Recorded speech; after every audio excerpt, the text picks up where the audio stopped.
Throwing Sports Talk worldwide with some news from the world of boxing. So y'all know what time it is.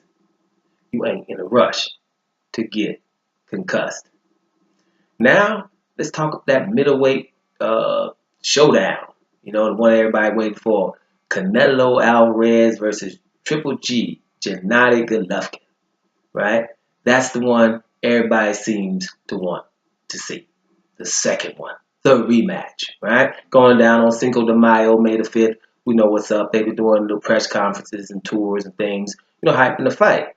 So things are said, and y'all know how it is. I hone in on those things that are very significant. And like I'm saying in this video right here, is this a must-win for Canelo, right? For me. I'm thinking it's a must-win for Canelo. And the reasons are because of most of the Canelo videos I've done. I think, Canelo loses this fight, he's still going to have people, that are behind him.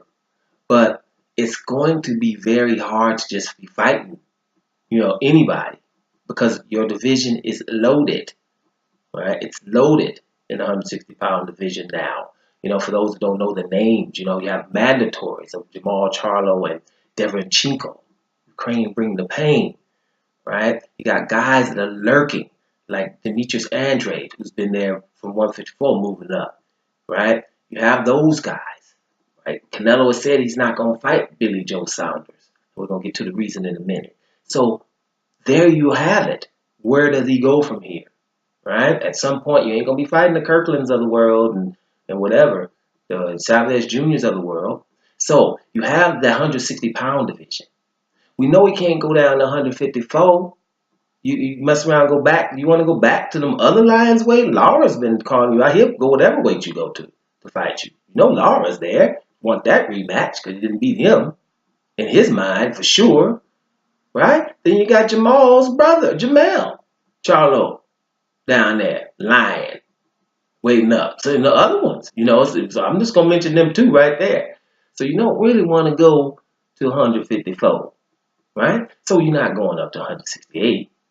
I don't think so anytime soon, right? So where would Canelo go from here? He would have to really lean on his fans. And then at some point, fans are going to start asking questions. Just because you look alike or same nationality, that stuff only goes so far at some point. So Canelo really has to win this fight. And, it's the funny thing is the people he's talking about, they would fight. Who Canelo's team is talking about after this Golovkin fight? You're not talking about none of them names we mentioned. They talking about Spike O'Sullivan, right? Talking about Lemieux, right? Lemieux, the guy who lost to Billy Joe. We don't want Billy Joe Saunders, but we'll take the guy who got outclassed by Billy Joe Saunders. Now, those kind of fights you can have if you beat Gennady Golovkin, knock Golovkin out or dominate him, then you can have a pass fight because you've earned it then. You know what I mean? So if he wins, it's different. Loses, I don't know if you want to you can fight anybody at that point. And definitely not trying to put it on pay-per-view just because he's Canelo. Right? People are going to start saying, hey, look, if I'm going to pay for it, I got to at least think the opponent, has a shot. Right? So that's my point about Canelo. I don't know what he's going to do. Now, here's some funny things that's going on, some extraordinary things going on. Now, what do we know about Canelo and Billy Joe Saunders? Right? Why doesn't Canelo want to fight Billy Joe Saunders after the Mew fight? What did Canelo and his team say? Billy Joe Saunders is a runner. He ran in that fight. Right? So they don't want to fight him because he's a runner now. Right? But now Abel Sanchez, the trainer of Gennady Golovkin, is calling Canelo a runner.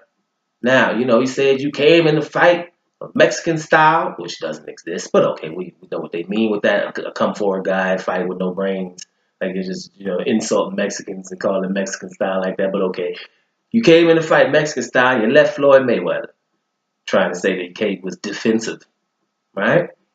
So Canelo takes issue and says, well, Abel Sanchez is an idiot if he doesn't know the sweet science, right? So wait, Canelo, then your fight with Gennady Golovkin was close. You didn't let your hands go enough. But you were, using the sweet science, right? Counter-punching, right? fainting, all those good things, right? So, but you didn't even win your fight. Billy Joe Saunders used those same tactics, the sweet science, and dominated his guy, outclassed him. But he's a runner, or is he just a better guy at sweet science? I don't know. So this is good that Canelo has to go through these same things that he's calling Billy Joe Saunders. Right? People are going to do what it takes to win those fights. And this is the prime example. But like I say, I think Canelo is just around these people that he can get away with saying things like that because he's seen some of the things that they get away with saying. Right? But right here, people should be, wait, hold up, Canelo. You don't want to fight Billy Joe Saunders because of what? Make him answer that. Why? Because he's a runner. That's what you're doing against Gennady Golovkin if you're calling that running. Because he dominated his opponent and you didn't. Right? Now there's levels to opponents, mind you. Right? But he didn't do enough. So, and that brings us to another point. Speaking of Abel Sanchez, the trainer of Gennady Golovkin, Abel Sanchez had a miscue this week. Unless some of you guys believe that or whatever. But he just stated that black fighters don't sell with the style they have. They don't sell, right? So, I wasn't going to do a video for that because that's just, below what we do here. That's ridiculous. Anybody believe that or anything like that, something is literally wrong with them, right? But for him to say that, it's not even, that's not what would put my antenna up. What puts my antenna up is he's in an environment where he's comfortable saying something that outlandish. Right? You're in an environment, nobody stopped you. I would, like where the interviewer is like, did you just say that? Or is a hidden camera somewhere? Somebody, is this a joke? You're very knowledgeable in the game, so why would you say something of that nature? All right? The black fighters don't sell. Now, I mean, we don't have to name them. We start with Mayweather, but for some reason that don't count because he sold too much. But he's black. And Tyson, everybody. It's hard to do that with boxing. Now, we do know that America tries to put other fighters, Eastern Europeans and everything on the pound-for-pound list and things like that. But at the end of the day, they're going to have to beat up a brother. Right? Let's just get straight to it. If you're watching boxing and not black people, then you're really doing a lot of time wasting. You know what I'm saying?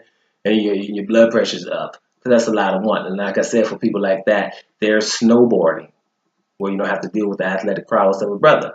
But boxing, let's just be real, right? So that's a stupid statement for people. Blacks have sold fights, and blacks fight in different styles. So what style could he be talking about? And that's when you can get away with calling it Mexican style, and Mexicans be hippie, hurrah, not realizing those Mexicans that think that's not a compliment, right? As a matter of fact, Abel Sanchez went farther and said one of his fighters, Terry Norris, he's the one who he gave the Mexican style brother he was training. Terry Norris is a legend, right? But Terry Norris got hit a lot. He can barely speak nowadays.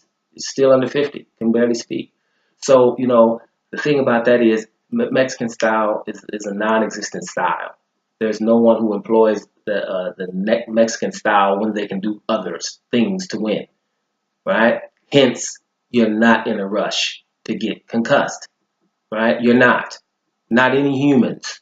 If they do that, check their intelligence level, and if they have 2 or 3 craniums like Homer Simpson or something. If not, you're not trying to do that. It's non-existent. But they use the Mexican style so they can make people come to them, like Gennady Golovkin, right? Now, the reason why Gennady Golovkin can do things like that, he is a wonderful fighter, staying at the 160-pound division where he is most of the time the harder puncher. Now, when he fought Lemieux, he even used the sweet science. Golovkin, if he went up to 168 or 175, you would see a different type of Golovkin because you're not stalking everyone that can punch as hard as you.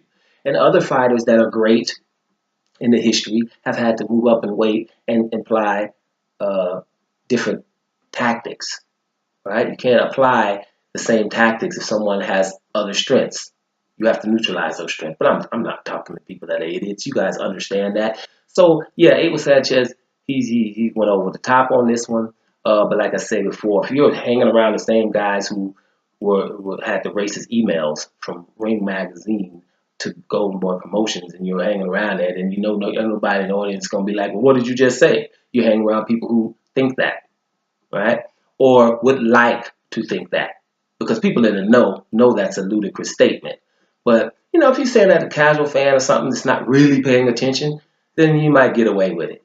But there's no one believes it, right? But Abel Sanchez, why he would say that, I think he's just right now, what he's up to right now is trying to get Canelo to fight a different fight than he did the first fight.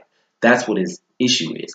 I do not think that Abel Sanchez is some kind of racist guy, but he knows what boxing's about. He knows there's a lot of racism in boxing. He's not oblivious to that. He does know that.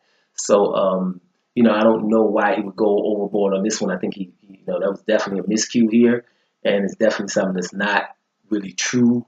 It's kind of really a stupid statement from someone in the know, like Abel Sanchez. Well, let's see in the next days, because he's going to have to talk about it.